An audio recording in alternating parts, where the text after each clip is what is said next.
Well, good morning. Hey, I actually made it in the morning. It's quarter till noon. But welcome to Morning Gospel Fuel with Mr. G. It is Wednesday, October 14th, the feast day of Blessed Marie Poussepin. She founded the Dominican Sisters of Charity of the Presentation of the Most Blessed Virgin Mary. That is a mouthful. But she founded it. And today's gospel is from Luke chapter 11, verses 42 through 46. And it is a continuation from yesterday's gospel. So let's begin in the name of the Father, Son, and Holy Spirit. Amen. Woe to you, Pharisees! You pay tithes of mint and of rue and of every garden herb, but you pay no attention to judgment and to love for God. These you should have done without overlooking the others. Woe to you, Pharisees! You love the seat of honor in synagogues and greetings in marketplaces. Woe to you! You are like unseen graves over which people unknowingly walk. Then one of the scholars of the law said to him in reply, Teacher, by saying this you are insulting us too. And he said, Woe also to you, scholars of the law! You impose on people burdens hard to carry, but you yourselves do not lift one finger to touch them. Okay, so we've got Jesus said just now, keep in mind, he is in these Pharisees and scholars, he is in their house. So Jesus is literally and physically inside the presence of their home after they invited him in to learn from them, or to learn from Jesus. And so Jesus just pretty much knocked them down a few pegs yesterday, and we're in the same scene, and now he is knocking them down again. Woe to you, Pharisees! Woe to you, Pharisees! Um,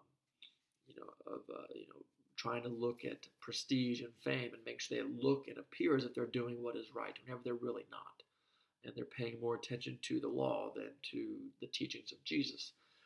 And he's straight up says that you are leading others astray through their strict attentiveness to the law. And then the scholars who are listening to this, the scholars who are known as the intellectuals, the ones who are all knowing of what we should and should not do. Jesus says, or they say, Teacher, by saying this, you are insulting us too.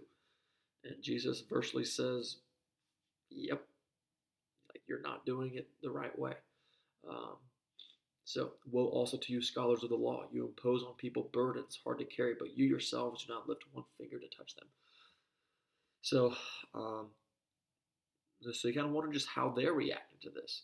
And it kind of ties in, I feel like, maybe I'm forcing it to just how we are challenged to take insults and attacks. So hopefully these scholars are going to respond with taking this as a challenge to improve themselves, and not so much as an attack on their personality or their careers or their whatever else it might be. Because a lot of people always want to come to the defense and instantly, react aggressively to people that attack us or attack you. So that's the challenge for today is to reflect upon how do you react and how do you take insults and attacks, both internally and externally, and just see if you handle it in a Christ-like manner, and if you handle it with maturity and grace, similar to how Judge Amy Coney Barrett has been handling these court hearings with this whole Supreme Court system. So there's the challenge. Try to be more like Amy Coney Barrett in our reaction to attacks and insults from other people, especially if they are trying to trap you into saying things that you don't really need to say. All right. God bless. Keep it real. Amen. In the Father, Son, and Holy Spirit. Amen.